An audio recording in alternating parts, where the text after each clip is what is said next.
Hello बच्चों, अपन part 12 पढ़ रहे हैं जिसका नाम है जैव प्रौद्योगिकी और उसके अनुप्रयोग। उसमें अपन आज टॉपिक पढ़ेंगे जिसका नाम है बीटी कॉटन। बीटी कपास के बारे में आपको बताएंगे। बीटी कपास, ठीक है। ये बीटी कॉटन है, उसको समझाएंगे आपको बीटी कॉटन क्या होता है। तो सबसे पहले तो आपको बताना है, एक्चुअल में ये एक अनुवांशिक रूपांतरित पादप है। ये जेनेटिकली मॉडिफाइड प्लांट है, अनुवांशिक रूपांतरित पादप है ये। आप सबसे पहले बताओगे ये अनुवांशिक रूपांतरित पादप है, जेनेटिकली मॉडिफाइड प्लांट है। इसमें ये बीटी है, ये क्या है, एक जीवाणु से प्राप्त जीन है। बीटी है, एक जीवाणु से प्राप्त जीन है। बी का मतलब है बेसिलस और इसका टी का मतलब है थुरिंजिएंसिस, थुरिंजिएसिस, ठीक है। ये आपको नाम याद रखना है। ये जीवाणु से प्राप्त हुआ बी और फिर उसके बाद में थुरिंजिएंसिस। बीटी यहां से आया। ये बीटी नाम कहां से आया है? बीटी एक्चुअल में एक कपास है, बीटी कपास है। इसमें बी नाम आया है बेसिलस और टी नाम आया थुरिंजिएंसिस। ये जीवाणु से प्राप्त जीन है, ये जीवाणु से प्राप्त जीन होता है। ये जीवाणु है बेसिलस थुरिंजिएंसिस। आपसे पूछा बेसिलस थुरिंजिएंसिस क्या है, आप पादप मत बताना। बेसिलस थुरिंजिएंसिस क्या है? एक जीवाणु है। ये जीवाणु मृदा में मुक्त रूप से घूमता रहता है। ये क्या होता है? मृदा में मुक्त रूप से घूमता रहता है और इसके द्वारा एक प्रोटीन बनता है, क्रिस्टलीय प्रोटीन का निर्माण किया जाता है। इसके द्वारा क्रिस्टलीय प्रोटीन होता है, उसका निर्माण होता है जिसको अपन कहते हैं कि क्राई प्रोटीन। इसके द्वारा एक प्रोटीन बनता है जिसको कहते हैं क्राई प्रोटीन, ठीक है। तो इसको अपन देखते हैं, बेसिलस थुरिंजिएंसिस होती है, उसकी एक अवस्था है जिसका नाम होता है स्पोर अवस्था। इसकी एक अवस्था होती है स्पोर अवस्था। इस अवस्था में ये क्या करता है, ये क्रिस्टलीय प्रोटीन बनाता है। अगर स्पोर अवस्था को अपन छिड़केंगे और इसको एक बॉल वर्म नामक क्या होता है, बॉल वर्म नामक एक कीड़ा होता है, वो खाता है तो मर जाता है, ठीक है। ये लार्वा अवस्था, बॉल वर्म, ये लार्वा अवस्था खाती हैं तो ये क्या होता है, ये कीड़ा मर जाता है। समझ गए?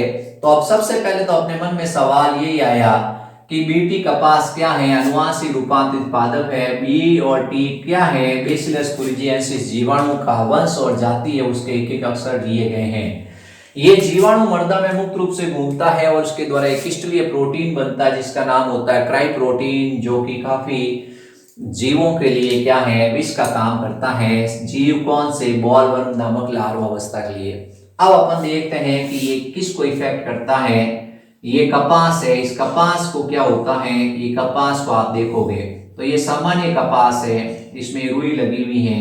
लेकिन दूसरा कपास इसको आप देखोगे तो इसमें एक छेद होगा, ठीक है। तो इसको क्या होगा, इसको छेदक खा जाएगा, यानी इसको शलभ कर्मी है वो खा जाएगा। तो इसको एक गोलक शलभ कर्मी खा चुका है, गोलक शलभ कर्मी खा जाएगा तो ये क्या होगा, ये एक्चुअल में कपास है वो विकसित नहीं होगा और किसान को बहुत अधिक घाटा होगा। ये एक लार्वा है, ये लार्वा क्या करता है, इसको खा रहा है, लार्वा इसको लट खा रही है तो कपास का उत्पादन गिर गया। ये सामान्य कपास है। अब इस सामान्य कपास को अपन किस में बदल देंगे? बीटी कपास में बदल देंगे। सामान्य कपास को अपन किस में बदल देंगे? बीटी कपास में बदल देंगे। कैसे बदलेंगे आपको समझाते हैं। सबसे पहले बेसिलस थुरिंजिएंसिस है, उससे बीटी जीन को बाहर निकालेंगे। बेसिलस थुरिंजिएंसिस से बीटी जीन को बाहर निकालेंगे। इसको क्राई जीन भी कहते हैं, इसको क्राई जीन भी कहते हैं। बीटी जीन को किससे बाहर निकाला? बेसिलस थुरिंजिएंसिस से बाहर निकाला इस बीटी जीन को, इसको क्राई जीन भी कहते हैं, रोने वाला जीन। ये जीन अपन ने एग्रोबैक्टीरियम ट्यूबनिफेशियंस की सहायता से, ये एग्रोबैक्टीरियम ट्यूबनिफेशियंस की सहायता से, एग्रोबैक्टीरियम ट्यूबनिफेशियंस की सहायता से किस में स्थानांतरित कर दिया? ये आपने स्थानांतरित कर दिया कपास की कोशिका में, और कपास की कोशिका को आपने कल्चर किया और एक कपास का पादप बनाया है। इसका नाम होगा बीटी कपास। तो बीटी कपास कैसे बनाया? आपने बहुत सिंपल तरीका है कि बेसिलस थुरिंजिएंसिस जीवाणु है, उस जीवाणु से आपने बीटी जीन है उसको बाहर निकाला और एग्रोबैक्टीरियम ट्यूबनिफेशियंस के प्लाज्मिड के साथ जोड़ दिए। बीटी जीन है और ये क्या है, ये प्लाज्मिड है, ये प्लाज्मिड है बच्चों, ठीक है। ये बीटी जीन है, इसको इस प्लाज्मिड के साथ आपने जोड़ दिया, ये प्लाज्मिड के साथ आपने क्या किया है, इस बीटी जीन को जोड़ दिया। ये प्लाज्मिड किसका है, ये एग्रोबैक्टीरियम ट्यूबनिफेशियंस का है। ये बीटी जीन किसका है, बेसिलस thuringiensis का है। ये प्लाज्मिड का है, ये प्लाज्मिड किसका है, इस एग्रोबैक्टीरियम ट्यूबनिफेशियंस का। और ये बीटी जीन किसका है, बेसिलस thuringiensis का है। इन दोनों को जोड़ा तो रिकॉम्बिनेंट डीएनए बना, यानी रिकॉम्बिनेंट प्लाज्मिड बना। इसको एग्रोबैक्टीरियम ट्यूबनिफेशियंस जीवाणु के अंदर डाल दिया, एग्रोबैक्टीरियम ट्यूबनिफेशियंस में। फिर आपने कपास की कोशिका कल्चर किया कि ये जो आपके पास में ये था बीटी जीन, वो किस में चला गया, वो कपास की कोशिका में चला गया।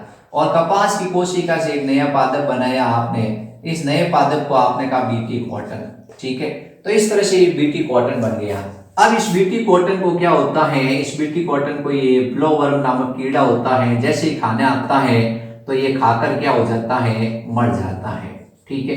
ये क्या करेगा, ये बीटी कपास है, इसको क्या होगा, इसको जैसे ये खाएगा कीड़ा, तो ये कीड़ा क्या हो जाएगा, ये जो शलभ है, जो बॉलवर्म नामक जो प्यूपा अवस्था लार्वा अवस्था वो खाएगी और खाकर मर जाएगी। तो इस तरह से आपको क्या है कि पेस्टिसाइड्स का छिड़काव करने की जरूरत नहीं पड़ेगी। इंसेक्टिसाइड्स जो अपन कहते हैं कीटनाशक हैं, उनकी छिड़काव की जरूरत नहीं पड़ेगी और आपके पैसे बच जाएंगे। तो आपने ऐसा पादप बनाया है जो जहर बनाता है। बीटी यानी बीटी जीन क्या करता है, एक क्रिस्टलीय प्रोटीन बनाता है जिसको खाके क्या होते हैं, कीट मर जाते हैं। तो इसको आपने देखा कि आपको ये जैसे कपास की फसल है, इस कपास की फसल के ऊपर आपको कोई स्प्रे नहीं करना पड़ेगा, कीटनाशक नहीं छिड़कना पड़ेगा, तो आपके पैसे बच जाएंगे, ठीक है। तो इस तरह से ये बीटी कॉटन है उसका निर्माण किया। एक बार आप इसको ध्यान से समझो कि बेसिलस thuringiensis जीवाणु होता है। इस बेसिलस thuringiensis जीवाणु के अंदर क्या होता है, एक जीन होता है जिसका नाम बीटी जीन या क्राई जीन होता है। ये बीटी जीन या क्राई जीन होता है, ये क्या करता है, ये एक विशेष प्रकार का प्रोटीन बनाता है जिसको क्राई प्रोटीन कहते हैं। इसको खाते ही कीट मर जाते हैं। अब आपको बताना है कि ये इसको खाने वाला जो बॉलवर्म होता है, ये बॉलवर्म क्या करता है, कपास के अंदर छेद कर देता है और कपास के जो पुष्प फूल जो अपन कहते हैं फल होते हैं वो नष्ट हो जाते हैं। फल नष्ट हो जाएंगे तो रुई नहीं बनेगी। तो इस तरह से अपन कहेंगे किसान को घाटा होगा। तो अपने पास एक तरीका है, अपने पास ऐसे तरीका, अपने बीटी जीन या क्राई जीन को निकालो और एग्रोबैक्टीरियम ट्यूबनिफेशियंस की सहायता से कपास कोशिका में स्थानांतरित कर दो और कपास की कोशिका कल्चर करके एक नया पादप बना लो। उस पादप को बीटी कपास कहते हैं। ऐसे आजकल बीटी बैंगन भी बना लिया गया है। ऐसे ही अपन ने क्या है, बीटी मक्का भी बना लिया है, बीटी मक्का भी बना लिया है। ये मक्का है उसका निर्माण भी कर लिया गया है, ठीक है। तो ये अपने को ध्यान रखना है। अब सवाल ये आता है, इसमें दो सवाल जो मेन सवाल है उन पे अपन कंसंट्रेट करते हैं। पहला सवाल ये बनता है, क्या जीवाणु की मृत्यु नहीं होती है क्या इस विषैले प्रोटीन के कारण? जो ये प्रोटीन है उस प्रोटीन के कारण क्या इस जीवाणु की मृत्यु नहीं होती है? तो सबसे पहला सवाल है, ये जो बीटी कपास है इसके इस बीटी बेसिलस thuringiensis जीवाणु के अंदर, बेसिलस thuringiensis जीवाणु के अंदर कौन सा जीन है? बेसिलस thuringiensis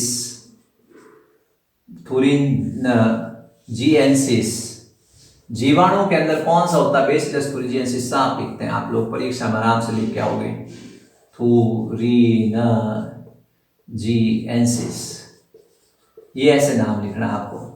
ये बेसिलस thuringiensis होता है। इस बेसिलस thuringiensis के अंदर अपने आपको बताना है बीटी जीन होता है, इसका नाम होता है क्राई जीन। इसके द्वारा एक प्रोटीन बनता है जिसका नाम होता है क्राई प्रोटीन, ठीक है, ये ध्यान रखना। ये अपन जीन थोड़ा जी के लिए सी छोटा लिखते हैं और इसके लिए अपन बड़ा लिखते हैं, थोड़ा ध्यान रखना। तो ये क्राई प्रोटीन बनेगा। अब ये क्राई प्रोटीन बना है, इस बेसिलस thuringiensis जीवाणु होता है, इसके ऊपर इस जहरीला प्रोटीन है, इस प्रोटीन होता है, विषाक्त प्रोटीन है, उसका प्रभाव क्यों नहीं होता है? तो आपको बताना है ये क्या है, ये प्राक अवस्था में होता है, यानी प्रारंभिक अवस्था में निष्क्रिय रहता है। ये प्रारंभिक अवस्था में क्या रहता है, ये विषैला प्रोटीन निष्क्रिय होता है, ठीक है। ये प्रारंभिक अवस्था में ये क्या होता है, विषैले पदार्थ निष्क्रिय होता है, इसलिए बेसिलस तुरिजिएंसिस होता है, उसके ऊपर इफेक्ट नहीं करता। दूसरा, यहाँ पर इसको सक्रिय होने के लिए क्या चाहिए, क्षारीय पीएच चाहिए। इस प्रोटीन को सक्रिय होने के लिए क्षारीय पीएच चाहिए, जो यहाँ उपलब्ध नहीं होती इस जीवाणु के पास, इसलिए ये प्रोटीन सक्रिय नहीं होता है। लेकिन जैसे ही इस क्राई प्रोटीन यानी क्रिस्टलीय प्रोटीन को, जैसे इस क्रिस्टलीय प्रोटीन को मान लो कि कोई क्या है, कोई अपन कह रहे हैं किसी प्रकार का कोई क्या है कीड़ा खाता है, बॉल कोई कीट खाता है, तो कीट के आंत्र के अंदर ये आंत्र के अंदर क्रिस्टलीय माध्यम होता है, क्रिस्टलीय प्रोटीन होता है, उसको क्षारीय माध्यम मिलता है, और क्षारीय माध्यम मिलते ही ये प्रोटीन क्या हो जाता है, सक्रिय हो जाता है, और ये आंत्र की कोशिकाओं के साथ बंध जाता है। ये आंत्र की कोशिकाओं के साथ ये बंध जाता है और आंत्र की कोशिकाओं में छेद कर देता है। ये आंत्र की कोशिकाओं में क्या कर देता है, छेद कर देता है। तो इसने क्या किया, इस क्षारीय माध्यम मिला इस क्रिस्टलीय प्रोटीन को, तो ये आंत्र की कोशिकाओं के साथ ऐसे बंध गया। ये आंत्र की जो कोशिकाएं होती हैं, आंत्र कोशिकाएं हैं, उनके साथ ये बंध जाता है और क्या होता है, उसमें छिद्र कर देता है, जिसके कारण ये कोशिका, इसमें जल का प्रवेश होता है, अन्य पदार्थों का प्रवेश होता है, और ये कोशिका फूल कर क्या हो जाती है, फट जाती है, और इसके कारण क्या होता है, कीट मर जाता है। बेचारा कीट मर गया। अब कीट है, उसको ये इफेक्ट कैसे कर रहा है, क्योंकि क्षारीय माध्यम मिल रहा है। बेसिलस तुरिजिएंसिस के अंदर ये जो क्रिस्टलीय प्रोटीन है, क्राई प्रोटीन है, वो इफेक्ट क्यों नहीं कर रहा है, तो आपको बताना ये प्रारंभिक अवस्था में निष्क्रिय होता है, और दूसरा यहाँ पर क्षारीय माध्यम नहीं मिलता है, इस कारण ये प्रोटीन निष्क्रिय पड़ा रहता है। लेकिन जैसे इसको कीट खाता है, कीट खाते आप कहानी की तरह समझना कि उसकी जो आंत्र है उसमें क्षारीय माध्यम मिलता है, और क्षारीय माध्यम मिलते ही आंत्र की कोशिका से बंध जाता है और उसमें छिद्र कर देता है, और आंत्र कोशिका में जल के प्रवेश के कारण वो फूल कर फट जाती है। ये ध्यान रखना है। अब ये जो बीटी जीन होते हैं, ये क्या होते हैं, विशिष्ट होते हैं, ये जीव विशिष्ट होते हैं। क्या होते हैं, ये जीव विशिष्ट होते हैं, ये ध्यान रखना अपने को। ये जीव विशिष्ट यानी प्रत्येक जीव के लिए अलग अलग बीटी जीन होता है। अब आपको बताना है, जैसे क्राई फर्स्ट ए सी, ठीक है, और क्राई सेकंड ए बी, एक जीन तो ये है जो क्या करते हैं, कपास के पौधे को जो कीट लगता है, कपास के जो पौधे को कीट लगता है, जिसको अपन कहते हैं मुकुल कर्मी, क्या कहते हैं, नाम बड़ा अच्छा है, मुकुल कर्मी, उस कीट को ये मार देते हैं। अगर आप क्राई फर्स्ट ए सी और क्राई सेकंड ए बी डालोगे, तो ये किसको में डालोगे आप, कपास में डालोगे क्राई जीन, और ये कपास में क्या है, मुकुल कर्मी को जाके मारने में काम आएगा। और अगर क्राई फर्स्ट ए बी डालोगे आप, तो ये क्या है, ये मक्के के अंदर जो छेदक कर्मी है, जो मक्के के अंदर जो छेदक है, उसको क्या करेगा, नष्ट कर देगा।